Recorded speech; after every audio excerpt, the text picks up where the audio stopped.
প্রিয় শ্রোতা, সবাইকে আন্তরিক শুভেচ্ছা। শুরু করছি সাহিত্য সংস্কৃতি সামাজিক সংগঠন ফিরে দেখার গোষ্ঠীভিত্তিক সাহিত্য আসর। আমরা একটি কবিতা পড়ব বলে দাঁড়িয়ে আছি এখানে। চমৎকার বিকেল, ঝাউ গাছের ছোঁয়া বাতাস, দিঘির নীল জলে পাতিহাস, বটের পাতা ছুঁয়ে শান্ত স্নিগ্ধ দুটি শালিক। এই একদল উৎসুক কবিদের সাথে এরা সবাই আগ্রহে অপেক্ষায় আছে বহুক্ষণ। ঠিক সেরকমই আমরা সবাই অপেক্ষা করছি ফিরে দেখার আজকের আয়োজন উপভোগ করার জন্য। দূরের ও কাছের প্রিয় শ্রোতা বন্ধু যারা এই মুহূর্তে আমাদের শুনছেন, তাদের সকলকে আন্তরিক অভিনন্দন জানিয়ে শুরু করছি ফিরে দেখার গোষ্ঠীভিত্তিক সাহিত্য আসর। শুরুতেই গভীর শ্রদ্ধাভরে স্মরণ করছি জাতির পিতা বঙ্গবন্ধু শেখ মুজিবুর রহমান, ৩০ লক্ষ শহীদ ও ২ লক্ষ মা বোনের স্মৃতি। সঞ্চালনায় আছি আমি নন্দিতা মুখার্জি, আমি শাকিল মাসুদ। কি কি বিষয়ে সাজানো হয়েছে ফিরে দেখার আয়োজন শ্রোতা বৃন্দকে জানালে কেমন হয়? নিশ্চয়ই আজকে ফিরে দেখার আয়োজনে থাকবে সংগঠন পরিচিতি, স্বরচিত কবিতা, অনুগল্প, আবৃত্তি, প্রবন্ধ পাঠ ও নাটিকা। প্রথমেই সংগঠন পরিচিতি শোনাচ্ছেন ফিরে দেখার সাহিত্য সম্পাদক ডক্টর শাহ সুলতান তালুকদার। সমাজকে ঘিরেই সাহিত্য। সমাজ যদি হয় নদী, সাহিত্য হলো তার তীর। সাহিত্য সমাজের আর্কাইভ। সমাজ বৃহৎ এবং প্রাচীন হলেও সাহিত্যই তাকে মূল্যায়ন করে। ফিরে দেখা রংপুরের অন্যতম স্বনামধন্য সাহিত্য, সংস্কৃতি ও সামাজিক সংগঠন। 2013 সালের 20 অক্টোবর শাকিল মাসুদ সম্পাদিত একটি ভাষপত্র প্রকাশের মধ্য দিয়ে সংগঠনটি সাহিত্যকর্মের পথে হাঁটা শুরু করে। সেই থেকে ফিরে দেখার 8 পেরিয়ে 9 বছর পদার্পণ। ফিরে দেখার সৃজনশীল সাহিত্য চর্চার পাশাপাশি মুক্তিযুদ্ধের চেতনার প্রসার এবং সমাজের অসহায় ছিন্নমূল মানুষকে আর্থিক সামাজিক সেবা দিয়ে যাচ্ছে। ফিরে দেখা এ পর্যন্ত 8টি লিটল ম্যাপ প্রকাশ করেছে। ফিরে দেখার বিভিন্ন অনুষ্ঠান আয়োজনে দেশ বিদেশের অনেক প্রথিত যশার মুখ কবি লেখকগণ এসেছিলেন এই সংগঠনে। সামাজিক দায়বদ্ধতা থেকে ফিরে দেখা প্রতি বছর বন্যা, খরা, শীতে গরিব অসহায় মানুষদের মধ্যে নিয়মিত ত্রাণ বিতরণ করে। ফিরে দেখা প্রতি বছর মহান স্বাধীনতা যুদ্ধের সময় পাকিস্তানি হানাদার বাহিনী কর্তৃক শারীরিক ও মানসিকভাবে নির্যাতিত, নিবৃত বীরাঙ্গনা মায়েদের সংবর্ধনা ও আর্থিক সহায়তা প্রদান করছে। লোকসংস্কৃতির চর্চাকে প্রসারিত করতে রংপুর পাবলিক লাইব্রেরি মাঠে ফিরে দেখা প্রথমবারের মতো আয়োজন করে লোকসংস্কৃতি মেলা। গ্রামীণ অবকাঠামোগুলো, পাঠাগারগুলোকে টিকিয়ে রাখতে এবং গরিব ছাত্রছাত্রীদের বিনামূল্যে বই বিতরণ কর্মসূচিও পালন করে। এছাড়াও বিভিন্ন সাহিত্য ও সামাজিক কর্মকাণ্ড বাস্তবায়নের পাশাপাশি ফিরে দেখার কার্যালয়ে প্রতি শনিবার বসে সাহিত্য আসর। এ পর্যন্ত আমাদের আসর হয়েছে 267টি। মুক্তিযুদ্ধের চেতনায় সাহিত্য সংস্কৃতি সামাজিক সংগঠন হিসেবে বহুদূর এগিয়ে যেতে চায় ফিরে দেখা। ধন্যবাদ। প্রিয় শ্রোতা, চলুন এবার কবিতা শোনা যাক। স্বরচিত কবিতা পাঠ করছেন কবি ময়নুল ইসলাম। কবিতা শীতের সকাল। শীতের সকাল, খেজুর গাছে রসের হাড়ি ঝুলা, শিশির ভেজা সবুজ ঘাসে প্রাণে লাগে দুলা। সকাল বেলার মিষ্টি রোদ কি যে ভালো লাগে, ঝলমলে ওই সবুজ গ্রাম চঞ্চলতায় জাগে। হাতে নিয়ে কাস্তে কোদাল আমার প্রিয় চাষি, ছুটে মাঠে ফলায় ফসল মুখে নিয়ে হাসি। মায়ের হাতের স্বাদের পিঠা, ধুম ছড়ানো আদর, শীত নয় তো রূপের ছটা, প্রেম জড়ানো চাদর। হাত বাড়িয়ে সিনের পরশ, বাড়ায় রোদের ঝলকানি, একটু কমাক অসহায়ের কঠিন শীতের হাড় কাঁপানি। এবারে আরও একটি কবিতা শোনাচ্ছেন কবি কামরুন নাহারিন। কবিতার শিরোনাম কালের দুর্বদ্ধতা। উচ্চারিত শব্দের বন্যায় জেগে উঠুক পৃথিবী, আলোর প্রলেপে বাঁধা শৌখিন শব্দে। কিছু সময়ের লেনদেন জমে থাক কালের দুর্বদ্ধতায়। রাত পোহানোর গল্পে আলো আসবেই, হিসেবের নকশি কাঁথার বুনন শৈলীতে জেগে উঠুক কবিতার ঘর গেরস্থালি। কোনো একদিন দম ফুরোনোর বেলায় ফিরে দেখো শৌখিন শব্দের বুননে কালের দুর্বদ্ধতায় জেগে আছে কবি। শুনবো আরও একটি স্বরচিত কবিতা। কবিতা পাঠ করছেন কবি শহীদুর রহমান। খড়কুটো। যদি জলে পড়ি স্রোতস্বিনী সুখে, ভেসে যাব দূর বহুদূর। দুপারে দাঁড়ানো জীবনের ধারা দেখবে আমায়। যদি ঠাঁই মেলে বন্ধ পুকুর, স্বচ্ছ জলতল, নরম কাদা, শুয়ে রব অনন্ত সময়। যদি পরে থাকি কৃষকের খেতে, লাঙ্গলের চাষে মাটিতে মিশব, সবুজ চারার মূলে রস হব। ফুল ফসলের রঙে চারিদিক উঠবে ভেসে।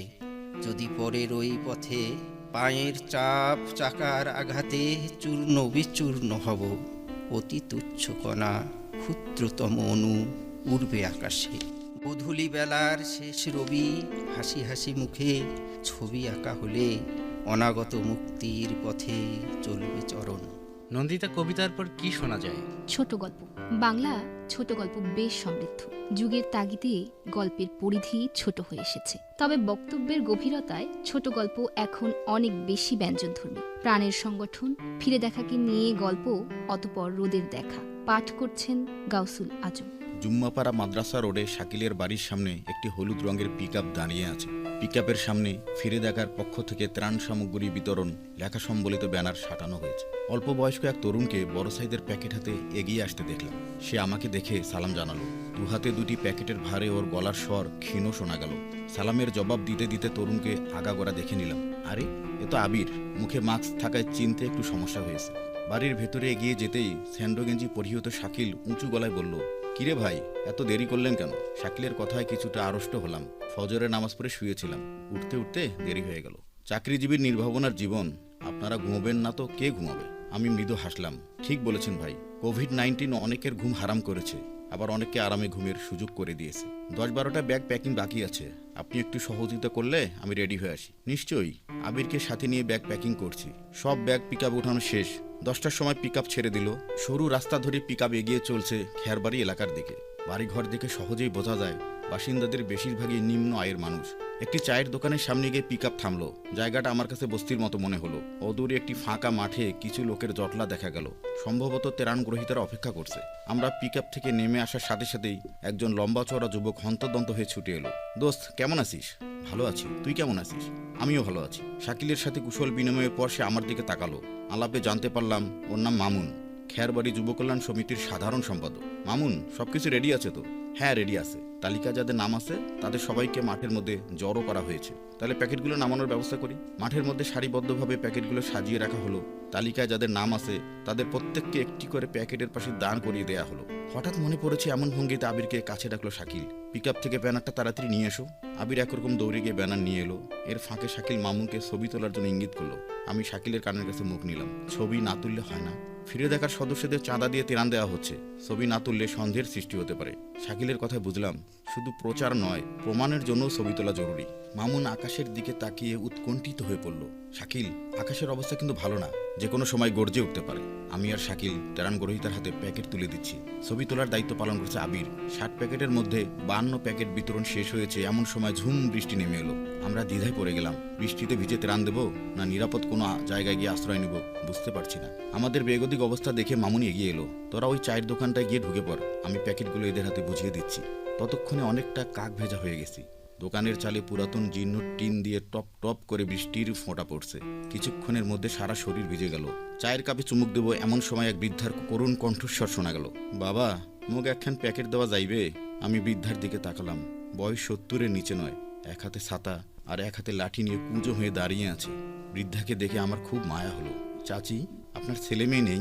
ছোট বেটাটা একদিন খিলাইছিল বাবা, কিন্তু করোনা মরোনা আসিয়া ওয়াই খাবার পাইছে না, মুখ কি খিলাইবে? কথা শেষ হতে না হতেই বৃদ্ধার চোখ পানিতে ভিজে গেল। বৃদ্ধার কথা শুনে শাকিলের উজ্জ্বল মুখও মলিন হয়ে গেছে। শাকিল, আর কোনো প্যাকেট কি আমাদের কাছে আছে? শাকিল মাথা নাড়ল। বড় বস্তার মধ্যে 5টা প্যাকেট এক্সট্রা রাখা হয়েছে, পুরোটাই ওনাকে দিয়ে দিই। শাকিলের কথা শুনে বৃষ্টি ভেজা ঠোঁটে হাসির ঝিলিক দেখা দিল। আকাশের কালো মেঘ সরে গিয়ে চনমনে রোদ পুরো খেরবাড়ি এলাকা ঝকমকিয়ে দিল। গল্প তো হলো, এবারে একটি ছড়া পাঠক। ছড়া শোনাবেন রেজাউল করিম মুকুল। ট্রেনে যদি চড়তে চাস, রমজানের রোজার শেষে নারীর টানে বাড়ির পানে, ট্রেনে যদি চড়তেই চাস, সোজা কমলাপুর রেল স্টেশনে চলে আস। লোক গিজ গিজ প্ল্যাটফর্মটার চারিদিকে এদিক ওদিক একটু তাকা, ওই যে শেষের ওই লাইনটা মনে হয় একটু ফাঁকা। ঠেলাঠেলি করে গা ঘেঁষটে অগত্যা ওখানেই দাঁড়া। 2 পায়ে না পারিস, 1 পায়েই খাড়া। ভাগ্য ভালো, বেলাবেলির টিকিটটা পেয়ে গেলি। চাঙ্গা চাঙ্গা ভাব, কষ্টটা ভুলে গেলি। টিকিট যদি নাই বা পাস, ভাববি মন্দ কপাল, তবুও ছাড়বি না হাল। ঠেলাঠেলি গুতোগুতি করেই পড়ি কি মরি, ট্রেনের হ্যান্ডেলটা ধরি। বাড়ি যদি যেতে চাস এই ঈদে, বাদুর ঝোলা ঝুলতে ঝুলতে উঠে পড় ট্রেনের ছাদে। কিন্তু সাবধান, ঘুম পাবি না একদম, নয়তো পা পিছলে জমের বাড়ি হয়ে যাবি আলুর দম। ট্রেনটা চলে দুলকি তালে, মুলকি টানে হেলে দুলে। তিল ঠাই নাই যেদিকে তাকাই, বসবি কোথায়? ছাদেও যে মানুষ উতলায়। ট্রেনটা মানুষে ফানুষে ঢাকা, কোথাও যে নাই একটু ফাঁকা। এ ভাই, আমার কথা একটু ভাবিস, থাকবি কেন এতই বোকা? মানুষ তো, আমরা কি পোকা? এ ভাই, আমি বলি কি, এর চেয়ে ঢের ঢের ভালো চল ঈদের পরেই বাড়ি যাই। জালনার পাশে ছেটে বসে তাল গাছ, বাঁশঝাড় ছাড়ি, আঁকা বাঁকা মেটো পথ, ছোট ছোট ঘর বাড়ি দেখতে দেখতে যাই, আর খরচের টাকাটা বাঁচিয়ে বাদাম বুট কিনে খাই। এবারে শুনবো আরও কিছু স্বরচিত কবিতা। একে একে কবিতা পাঠ করবেন ডক্টর শাহ সুলতান তালুকদার, মাসুম মোর্শেদ, MI শাওন, মনিরুল ইসলাম মুকুল। মুজিব বর্ষ, সবুজে শ্যামলের বিশাল লাল সূর্য, বাংলার আকাশে বাতাসে মুজিবের গন্ধ। শুভ মুজিব বর্ষ, শুভ নববর্ষ। মুজিব মানে অন্যায়ের প্রতিবাদ, মুজিব মানে বাঙালির হৃদয়পথ, মুজিব মানে মাঠে মাঠে সোনা ধান, মুজিব মানে বিশাল নীলাকাশ, বাংলার ইথারে ভাষা বজ্র কণ্ঠস্বর। মুজিব মানে গর্জে ওঠা বঙ্গোপসাগর, যার বুকে হারিয়ে গেছে সপ্ত নৌবহর। মুজিব তুমি বাংলার মুখ, বাঙালির চেতনা, বিশ্বজুড়ে লিখে দিয়েছ বাঙালির ঠিকানা। ফের জন্মাতে চাই এ সবুজ বাংলায়, বারবার আসি খুব কাছাকাছি তোমার পরশ পেতে, তোমার গরম কতটা পরম তপ্ত দুপুর খেতে। ধানে ফলে ভরা এ বসুন্ধরা দেখে কে মরতে চায়, হাজার বছর থাকুক নজর আমার আয়ুতে ঠাঁই। আলে আলে হাঁটি গায়ে মেখে মাটি, এ সোঁতা গন্ধ শুঁকে, তবু যদি মরি শ্বাস নেব ভরি দক্ষিণা হাওয়া বুকে। জন্ম আমার বাংলা আবার হলে যাবে বুক ভরি, এ মিনতি নত করি অবিরত সেটা ভেবে সুখে মরি।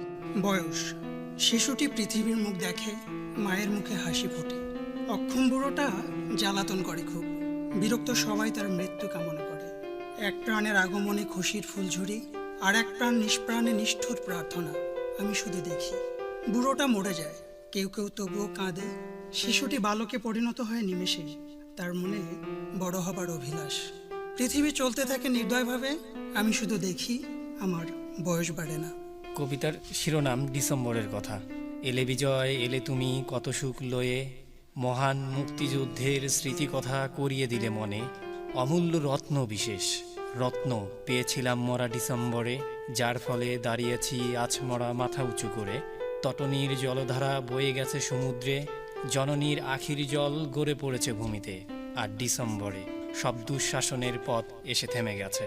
কুখ্যাত রাজাকার আল বদর আল শামস নামে ঘাতক বাহিনী করেছে তারা মা মাটির সাথে চরম বেঈমানি। কত নক্ষত্রের আলো নিভে গেছে বেঈমানদের কারণে, যে নক্ষত্রের আলোয় আলোকিত থাকতো পুরো বাংলা জুড়ে। ৩০ লক্ষ শহীদের রক্তে গিয়েছিল বাংলার সবুজ প্রান্তর ভিজে, যার ফসল পেয়েছি মোরা ১৬ই ডিসেম্বরে। এবারে নিবন্ধ পাঠ হলে মনে হয় ভালো হয়। নিবন্ধ পাঠ করছেন কবি ও লেখক প্রফেসর আতাহার আলী খান। নিবন্ধ জাতি গঠনে সাহিত্য সংস্কৃতির ভূমিকা।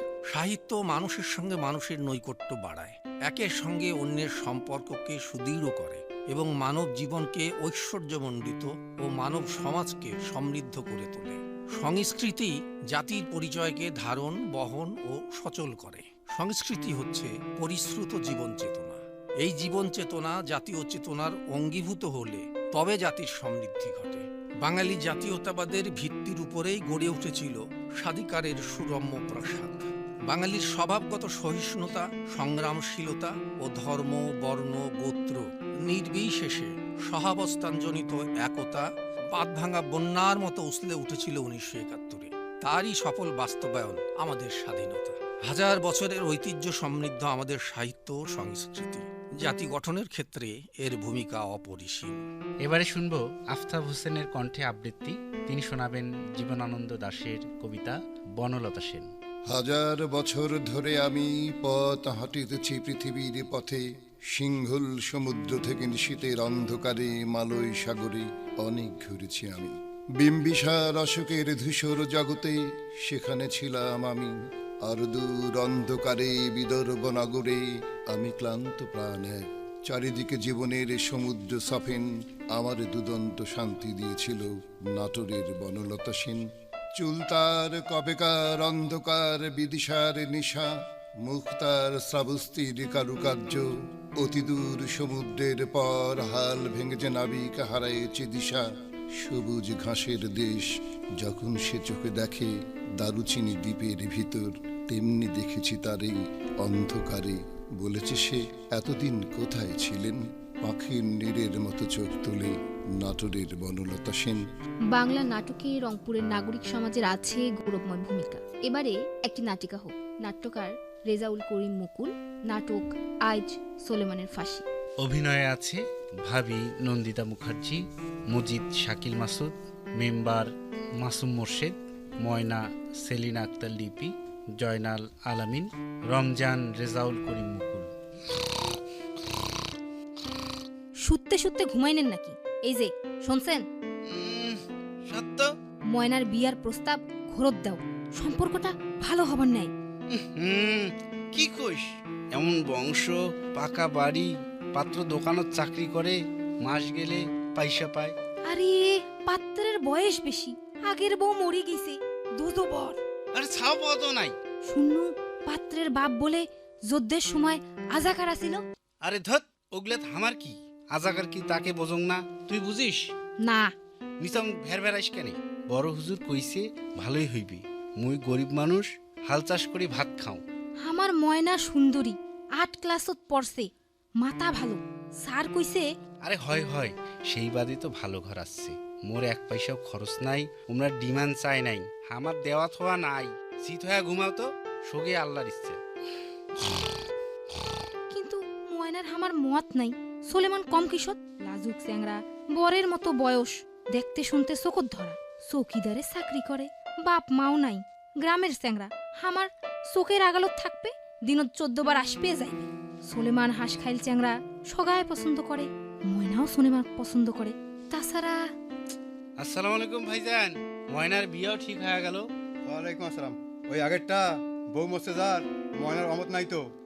না ভাইজান, বিয়ের বীর মত অমত কি, আমরা যেটা ঠিক করব সেটাই ভাল হইবে। ভাল হইলে ভাল। বিয়াত তোমাক থাকায় নাকবে ভাইজান।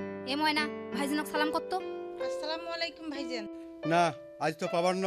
এ জয়নাল, কি শোক ঠিকঠাক মতন করছেন রে? হ্যাঁ ভাইজান, ভ্যান খাটলি আর আমরা 3-4 জন আসি তো।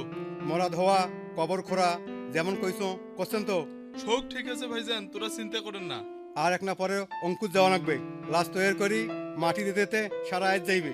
কাল লাশ কায় মারা গেছে ভাইজান? এলা মারা যায় নাই, যাইবে আজ রাত 12টা 1 মিনিটে ফাঁসি হইবে। কার ফাঁসি? কেন ফাঁসি? আজ সোলেমানের ফাঁসি। রাত 12টা 1 মিনিটে সোলেমান বলে জঙ্গি চ্যাংড়াটা নিয়ে বোমা মারাইছে। ভাল চ্যাংড়াটা আমারে চৌকিদার। না না না, এলে ভেবক বিজা কথা, ভেবক এগুলা বিজা। ময়না, ময়না কান্দিস না, থামেক থামেক। খামোশ। সোলেমানের ফাঁসি হবার পারে না, সোলেমান জঙ্গি। মিথ্যা কথা, মিথ্যা কথা। সোলেমানের ফাঁসি হবার পারে না। সোলেমানক তোমরা ছাড়ি দাও, সোলেমান নির্দোষ। সোলেমানের ফাঁসি হবার পারে না। শোক মানুষ আর একবার সিকরি ওটো বাহে, সোলেমানের ফাঁসি হবার পারে না। নিরীহ গ্রাম্য যুবক সোলেমান ছিল নির্দোষ। মৌলবাদ সন্ত্রাসবাদীরা তাকে হত্যার ষড়যন্ত্র করেছিল, কিন্তু সফল হতে পারেনি। নাটিকা তো হলো, আরো কিছু স্বরচিত কবিতা শুনি। একে একে কবিতা শোনাবেন কবি শাহিনা সুলতানা, আলামিন ইসলাম, শফিকুল আবির। বিজয়ের গান। বিজয়ের গান নাচে মনপ্রাণ, ভালোবাসি দেশ বুকে মুখ রেশ।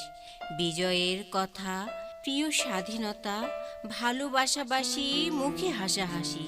বিজয়ের বাণী খুব প্রিয় জানি, খুশি মনে মাতি সারা দিন রাতি। বিজয়ের গানে নেই পিছু টানে, ভালো কিছু করি দেশটাকে গড়ি। কবিতার শিরোনাম একটা সমর্থন চাই। আমি একটা সমর্থন চাই, একটা সমর্থন সর্বদা পেলেই বীর দোয়ার পেয়ে হেঁটে বেড়াবো পৃথিবীতে, বেগ পেতে হবে না কোনো কাজ। একটা সমর্থন পেলেই ইংলিশ চ্যানেল অতিক্রম করব অনায়াসেই, আর এভারেস্টের চূড়া সে তো হবে নস্যি। পাহাড়ি নদীর স্রোতকেও সাঁতরে করব জয়। একটা সমর্থন পেলেই হার মানবে হরিণের ক্ষিপ্র গতি কিংবা তেরে আসা অবজোগার। একটা সমর্থন পেলেই এ পৃথিবীকে ঢেলে সাজাবো, অরণ্য হবে সবুজে সবুজময়, নদীগুলো হবে না স্রোতস্বিনী, হবে কল্লোলিত, রান্নাঘরের থালা বাসনগুলো থাকবে ভিজানো। একটা সমর্থন পেলেই পশু পাখিগুলো নিরে ঘুমাবে, নিববে হৃদয়ের জ্বলন্ত আগুন, দেহে থাকবে সতেজ প্রাণ। শুধু একটা সমর্থন, যে সমর্থন হবে পাহাড়ের মতো অবিচল, পাথরের মতো কঠিন, সূর্যের আলোর মতো এক উজ্জ্বল সমর্থন। কবিতার শিরোনাম তোমাকে আমি দেখেছি। ফিরে দেখা, তোমাকে আমি দেখেছি মানুষের পাশে দাঁড়াতে, অসহায় শিশুদের একটুখানি হাসাতে। তোমাকে আমি দেখেছি অনাহারে থাকা মানুষের আহারের প্রয়োজন মেটাতে, ৭১-এর নির্যাতিতা নারীদের সম্মান জানাতে। তোমাকে আমি দেখেছি মুক্তিযুদ্ধের চেতনায় সামনের পথ চলতে, নবীন কবিরদের পথের নিশানা দেখাতে। আমরা অনুষ্ঠানের শেষ পর্যায়ে এসেছি। শুনব ফিরে দেখার সভাপতি এমাদউদ্দিন আহমেদের কাছে বিদায় কথা। সাহিত্য সংস্কৃতি চর্চা তথা লালনের মাধ্যমে যে অনাবিল আনন্দ ও বিনোদনের প্রশান্তি পাওয়া যায়, মানসিক উৎকর্ষতা সাধিত হয়, সত্যি তা অতুলনীয়। ফিরে দেখা সাহিত্য সংস্কৃতি সামাজিক সংগঠন নবীন প্রবীণ লেখকের সম্মিলিত প্রচেষ্টায় সুন্দরের অভিযাত্রায় অগ্রগামী হচ্ছে। বাংলাদেশ বেতার রংপুর কর্তৃপক্ষকে অনেক ধন্যবাদ, সেই সাথে কৃতজ্ঞতা জ্ঞাপন করছি এই গোষ্ঠীভিত্তিক অনুষ্ঠান পরিবেশন করার সুযোগ প্রদান করার জন্য। শ্রোতা বন্ধুরা, আপনারা যারা এই অনুষ্ঠান শুনছেন সবাইকে জানাচ্ছি প্রাণ ঢালার শুভেচ্ছা ও ধন্যবাদ।